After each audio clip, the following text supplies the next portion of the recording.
ඔයත් IT related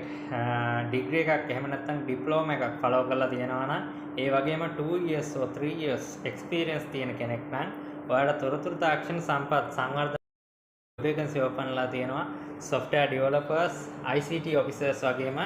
IT assistant ඔයාලට දාගන්න පුළුවන් diploma එකක් follow කරපු කෙනෙක් නම් ඒත් 2 years experience තියෙන්න ඕන ඊට අමතරව degree එකක් follow up කරපු කෙනෙක් නම් ICT officer වගේම software developer job vacancy වලට apply කරගන්න පුළුවන් මේ contract basis තමයි තියෙන්නේ ඔයාලට ජූනි 6 වෙනිදා දක්වා ඔයාලට apply කරගන්න මේකේ chance එක දීලා තියෙනවා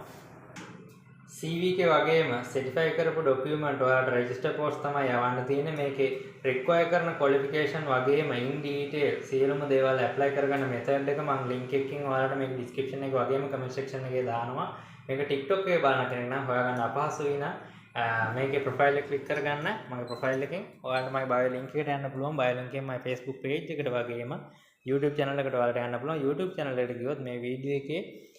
comment section එකේ pin කරලා තියෙනවා මම link එක වගේම description එක ඊට අමතරව ඔයාලා මගේ Facebook page එකේ මේක බලන කෙනෙක් නම් මේ වීඩියෝ එකේ උඩ description එක බලන්න මම පැහැදිලිව link එක වෙන වෙනම දාලා තියෙනවා එහෙනම් අනිවාර්යයෙන්ම ගිහලා apply කරගන්න ජූනි 6 වෙනිදා දක්වා ඔයාලට මේකට apply කරගන්න පුළුවන් ජය වේවා